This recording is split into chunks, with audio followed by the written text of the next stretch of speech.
Alright, today we're going to be talking about three mega projects in Vancouver redefining the skyline and the dynamics of the city. The first is Sanok, which is one of the largest Indigenous land developments in Canadian history, bringing more than 6,000 units of much needed rental inventory and 1,200 units of affordable housing. So, in terms of location, it's located on the other side of Burrard Street Bridge next to Kitts, Fraser View, and downtown Vancouver. So, a world class location that is the envy of many developers in the area. And they're also able, because it's on First Nations land, to get unprecedented density for the area with more than 6,000 units on 10 acres. In terms of pricing, they've leaked the affordable housing pricing, but as it relates to the remaining units, it'd be interesting to see what they end up asking, as well as how the absorption rate is for development of this size, especially considering that we are in a softer market, as well as for this particular development, if you are interested in moving into it or considering it as an option, you might want to pack your running shoes or a bike, because for the 6,000 total units, they're only going to have 800 parking stalls. So because it's in such a great location, it is very transit friendly. However, they want to try avoiding more congestion on Burrard Street Bridge.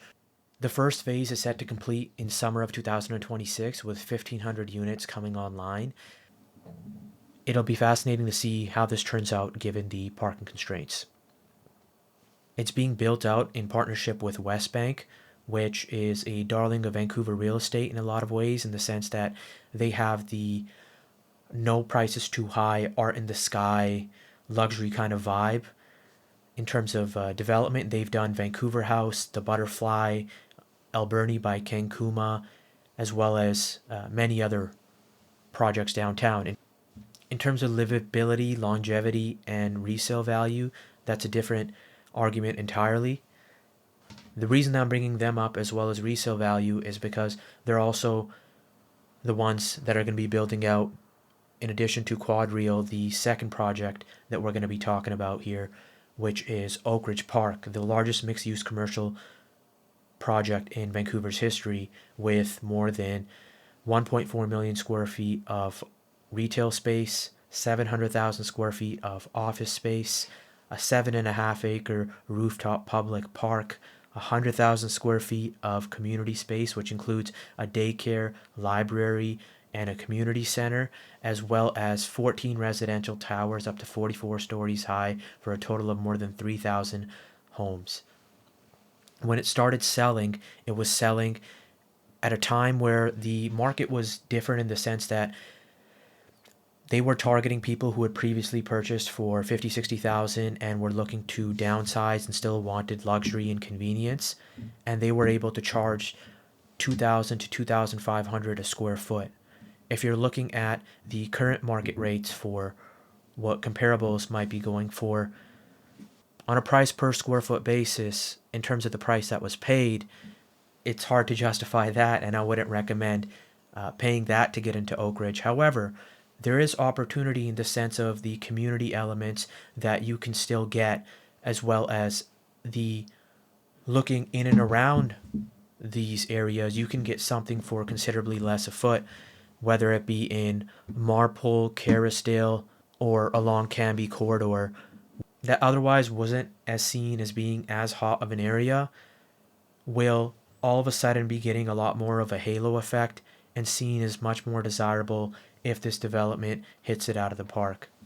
The opening date for the food hall area and some retail shops is May 28th, with the rest of it coming online throughout the year, as with the residential towers and everything else that's going to be built coming about over the next decade or so.